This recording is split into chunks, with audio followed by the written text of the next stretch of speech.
Hello YouTube. Before we get to cleaning the engine, which is what I really want to do, we have to catch up on two things that are nagging us from past episode. Number one is I never had a chance to fill the differential with oil to see if I'd stop the leak. And number two, it's been pointed out to me that I should have a heat shield on that catalytic converter. So we're going to make a heat shield for the catalytic converter. And then we're going to start cleaning the engine.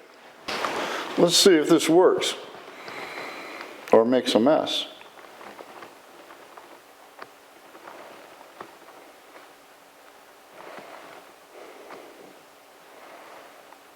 Seems to be working. There we go. We're there. It's dripping. Let's take the funnel out. There we go. Now we have to let that drain out until it's level. It's just dripping now. I'm going to cap it now. Keep it dry and put a little sealant on the plug. You know, I never did check to see if it was the plug that was leaking and not the gasket. Wouldn't that be something? Oh my gosh. Okay, I want to screw this in fairly quickly without oil coming out the threads. Here we go.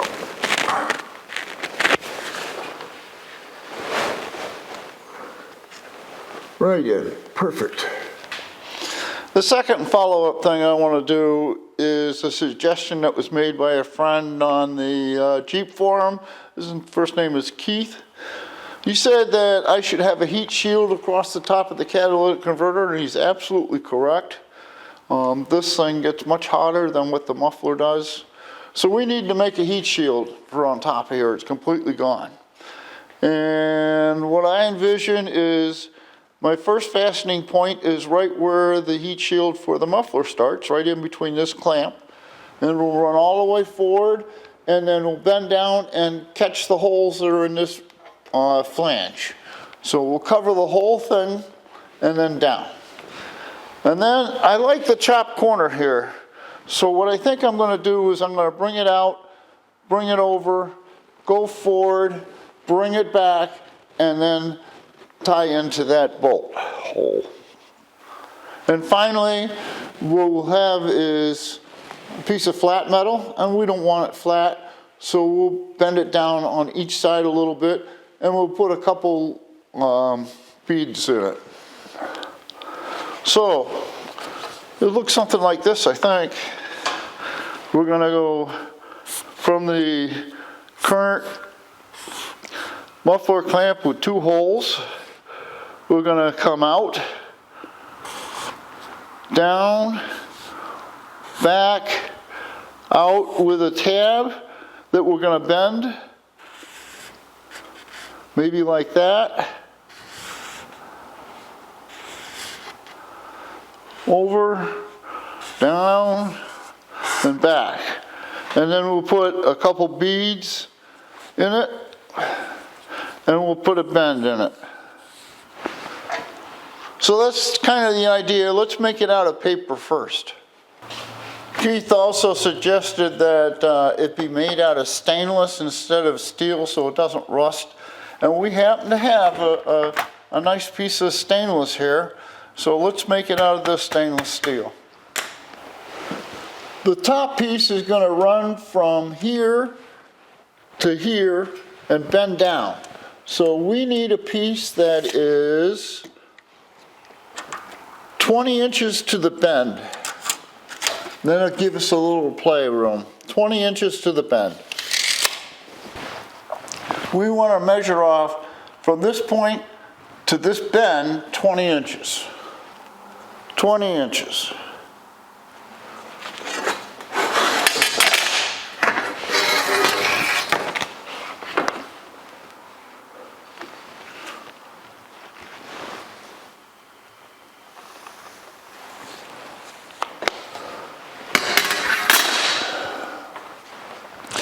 This heat shield is pretty flush with the edge of the muffler. So we'll make this heat shield pretty much flush with the edge of the catalytic converter.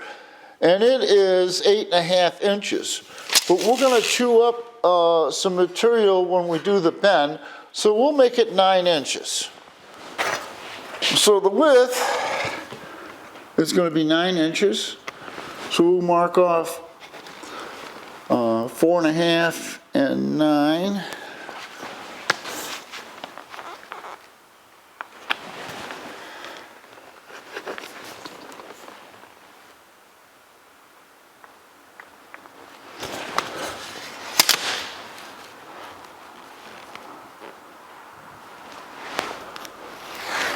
And that's the width of the panel. We have a length of pipe right here, and then the catalytic converter starts. And that's 3.5 inches from the edge. So that's going to be the point where we start to flare out the heat shield. So next I want to put in the tabs that are going to go down to that flange. And the flange is 4 inches wide, and we have space for a 1-inch tab to come out. So we can mark that off.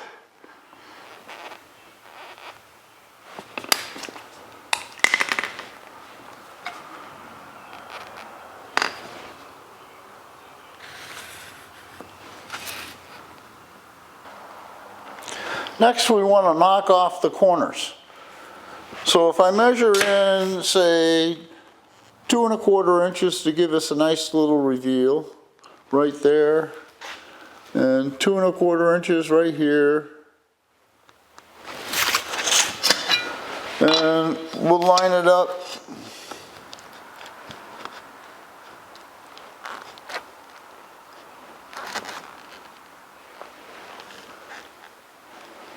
And draw a line.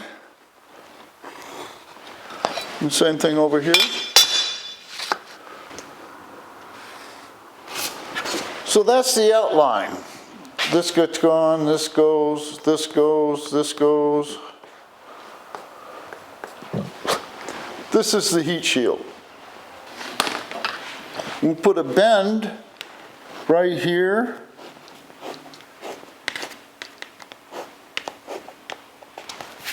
And right here.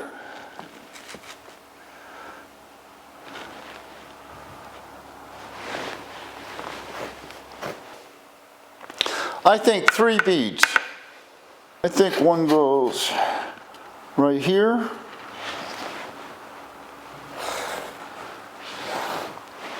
Another one goes right here.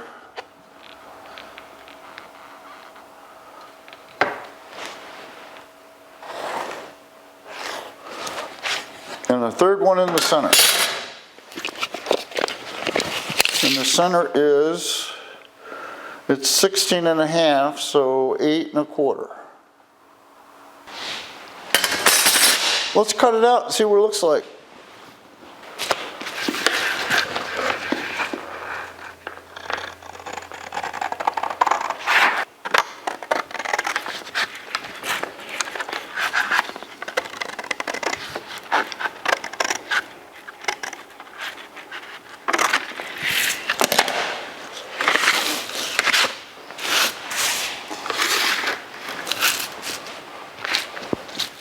So there's our pattern.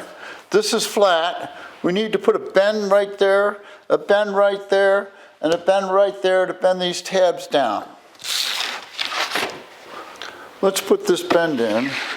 It goes from corner to corner.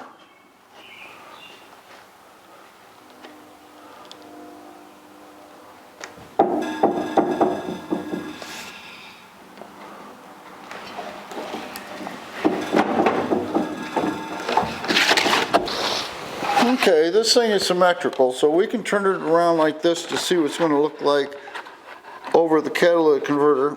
And I think that looks just fine. We don't want it bent down that much, but that's good. We want it at this angle. These are too much.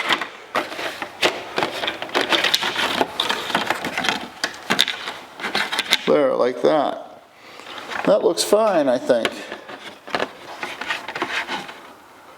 All right, let's make it out of metal.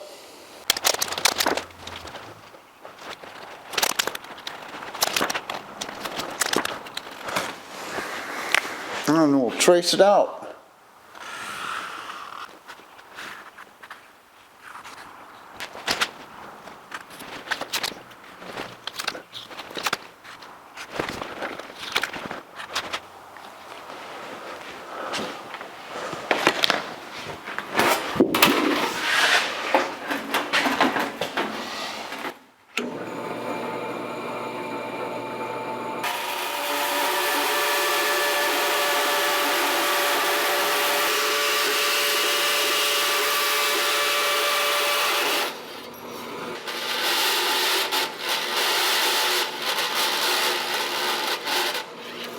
And there's our piece.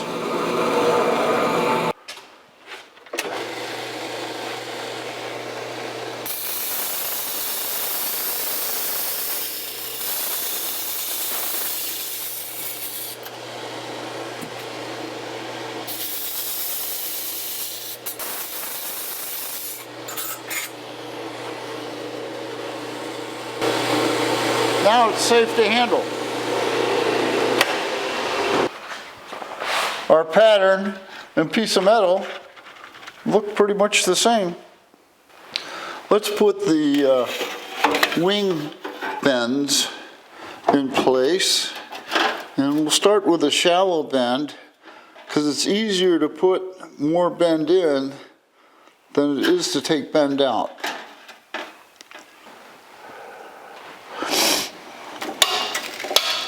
Let's try that.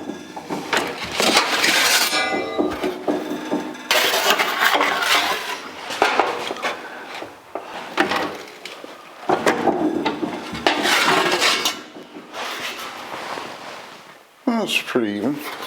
This one needs a little more bend maybe. I think that's looking good. That's the height right there in the back. I haven't done the height in the front yet.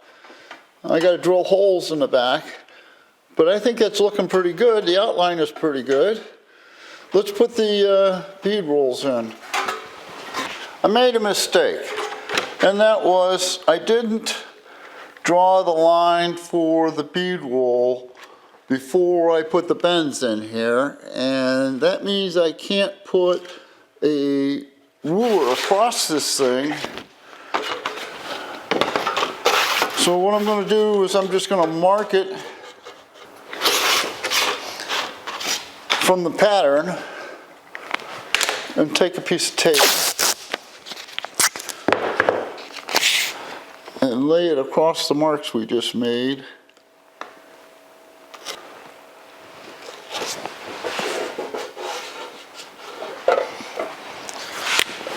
And now we can mark it.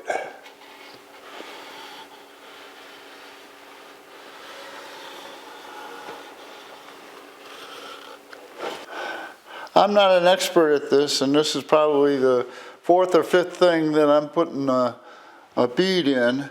I start at contact, just where it's just making contact.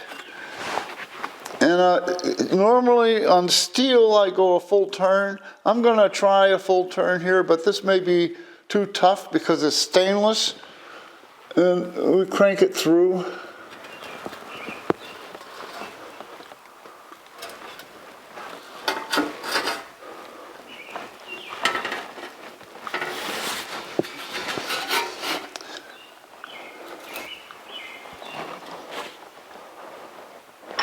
And we'll go another full turn. And we'll go another full turn.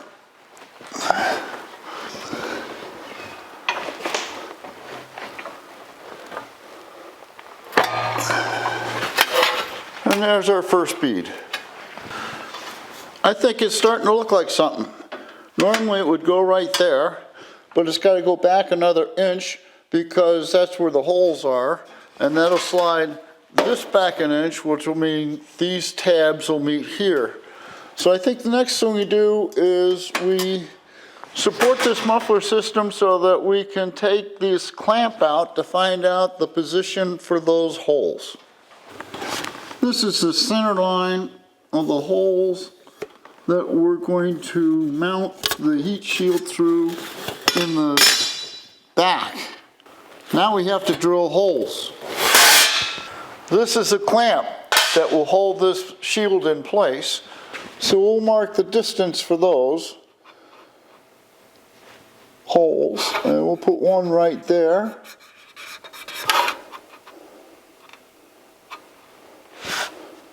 And we'll put one right there.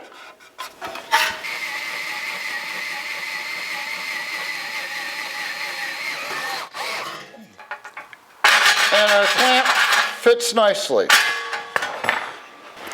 Because we had the wings bent like this, we can't put it into the brake. So to bend these tabs down, I'm just going to put it in the vise.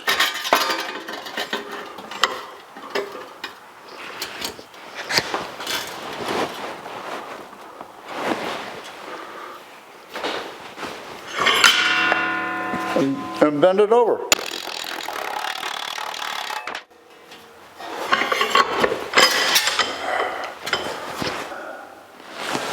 I think we're getting close.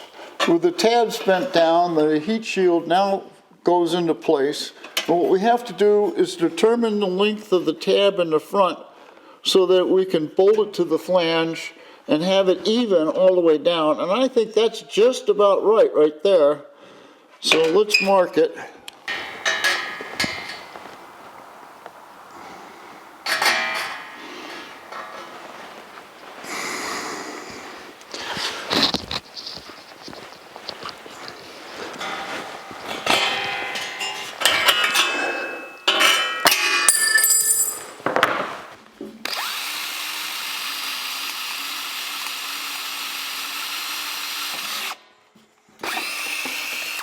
Let's loosely bolt it into place to make sure everything fits. We'll do a washer and a nut.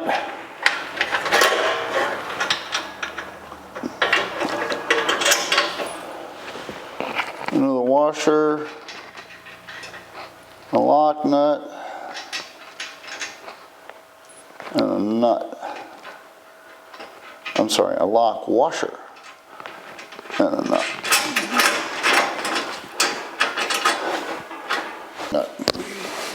And then this wants to bolt up here and the holes line up. Good deal. Now I'm not going to put it in until we paint it so it all looks the same. So I'm going to take it back out and paint it. I've run our heat shield through the sandblaster to give the metal some tooth for the paint to adhere to. And why am I painting stainless steel? Because it'll never rust? Well, because I want it to look like the rest of it like it belongs. I'm going to turn the fan on.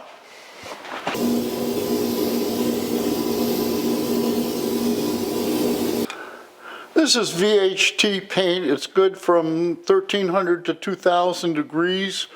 And they have an off-vehicle curing.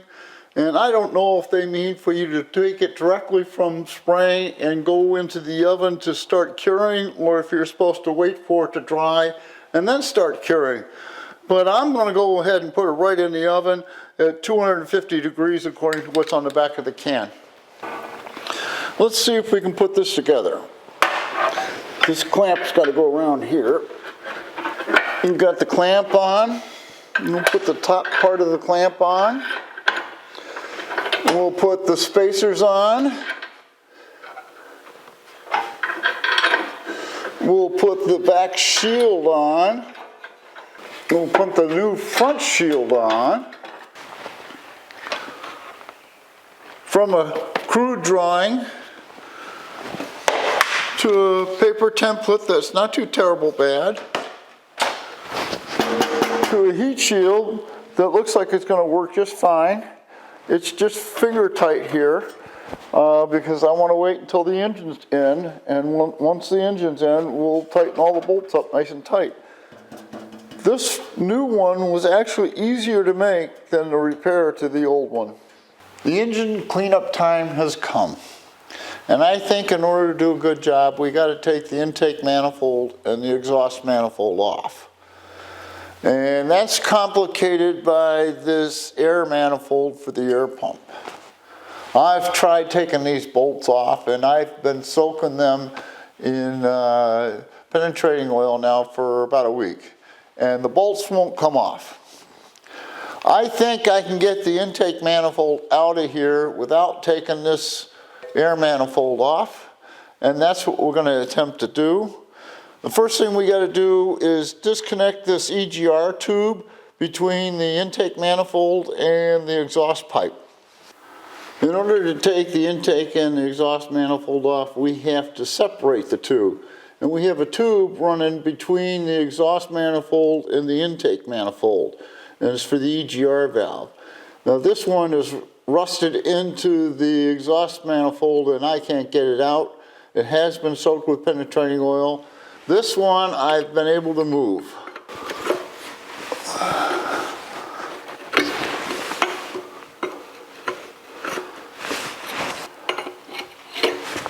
There we go.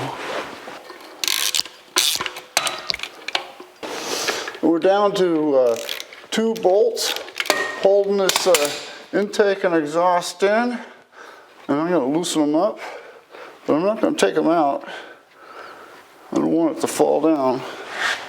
All right, how am I going to get this off?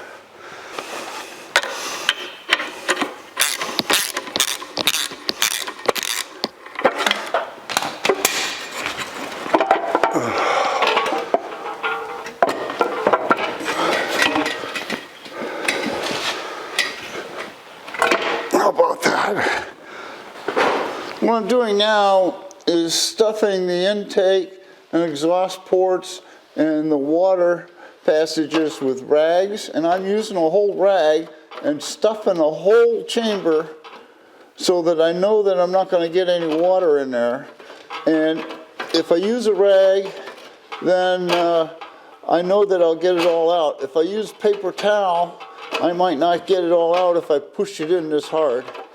So this works as a good barrier for what's going to come next.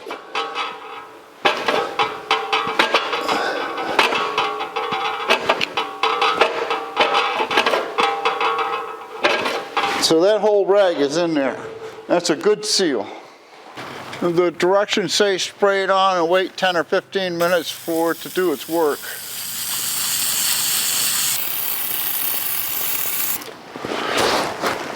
Alright, we'll give it some time to work.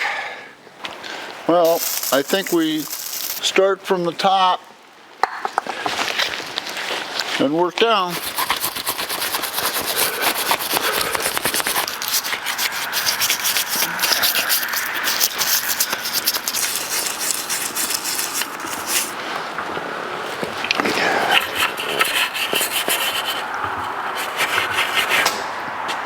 I think it's time to see what we got. Let's see if this thing will start.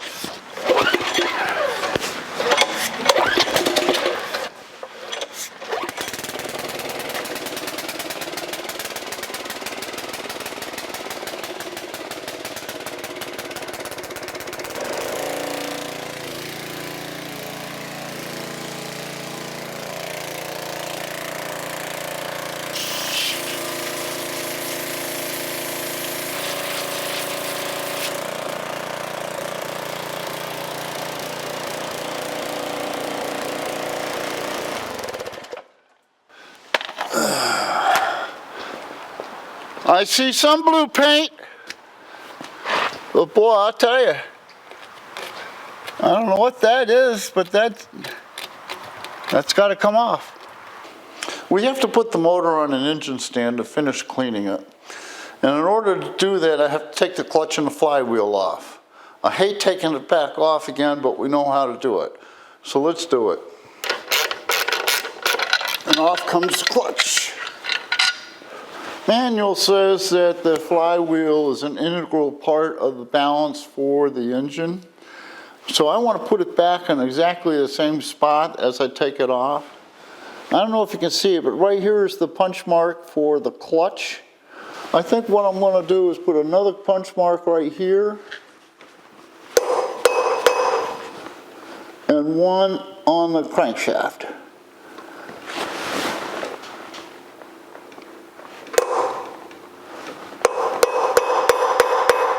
Manual says the flywheel bolts are torqued to 105 foot-pounds. I don't like using an impact, but I don't have anybody to hold the flywheel. We're taking them out. We definitely won't use an impact putting them in.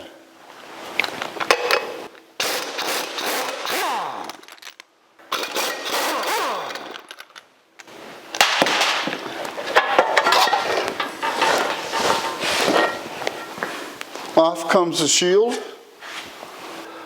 My engine hoist and engine stand don't talk well to each other. The legs interfere with each other. So what I have to do is bolt the head onto the engine and then lift the stand and slide it onto the head for the engine stand, and then we lower it down and you're going to see it's a mess.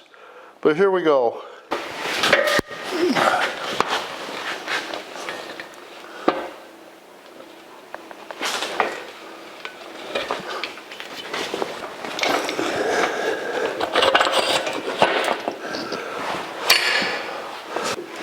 And now comes the very ungraceful landing.